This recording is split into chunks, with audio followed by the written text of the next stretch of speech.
സംസ്ഥാനത്ത് കനത്ത മഴ തുടരുന്നു. ഈ ജില്ലയിലെ വിദ്യാഭ്യാസ സ്ഥാപനങ്ങൾക്ക് ഇന്ന് അവധി പ്രഖ്യാപിച്ചു. നാളെ മിക്കവാറും അവധിയായിരിക്കാം. അതിൻ്റെ ഏറ്റവും പുതിയ അപ്ഡേഷനാണ് ഇന്നൊരു വീഡിയോ ഭാഗത്ത്.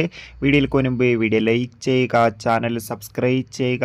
അതോടുകൂടി തന്നെ നാളെ ശനിയാഴ്ച ദിവസം LP+2 ക്ലാസ്സുകൾക്ക് അവധി ദിവസവും UP ഹൈസ്കൂൾ ക്ലാസ്സുകൾക്ക് പ്രവൃത്തി ദിവസവുമായിരിക്കുമെന്ന് ഇപ്പോൾ കൺഫേം ആക്കിയിട്ടുണ്ട്. അതോടുകൂടി തന്നെ ഇന്ന് കനത്ത മഴയെ തുടർന്ന് എറണാകുളം, ഇടുക്കി ജില്ലയിലെ മുഴുവൻ വിദ്യാഭ്യാസ സ്ഥാപനങ്ങൾക്കും ജില്ലാ കളക്ടർമാർ അവധി പ്രഖ്യാപിച്ചിട്ടുണ്ട്. വരും ദിവസങ്ങളിൽ മഴയുടെ ശക്തി കൂടുമെന്നാണ് കാലാവസ്ഥാ നിരീക്ഷണ കേന്ദ്രം അറിയിച്ചിട്ടുള്ളത്. എല്ലാവരും ജാഗ്രത പാലിക്കാൻ വേണ്ടി ശ്രമിക്കുക. നിലവിൽ കിട്ടുന്ന റിപ്പോർട്ടുകൾ പ്രകാരം നാളെ ശനിയാഴ്ച ദിവസം മിക്കവാറും എറണാകുളം, ഇടുക്കി ജില്ലയിലും വിദ്യാഭ്യാസ സ്ഥാപനങ്ങൾക്ക് അവധി ലഭിച്ചേക്കാം. എന്തായാലും കൂടുതൽ അപ്ഡേഷൻ അറിയാൻ വേണ്ടി നമുക്ക് കാത്തിരിക്കാം. ഈ വരുന്ന ജൂലൈ മാസം അങ്ങോട്ട് ധാരാളം ചിത്രങ്ങൾ OTT റിലീസ് ചെയ്യുന്നുണ്ട്. നമ്മുടെ ചാനൽ ഭാഗം പരിശോധിച്ചാൽ ആ വീഡിയോയ്ക്ക് നിങ്ങൾക്ക് കാണാൻ വേണ്ടി സാധിക്കും.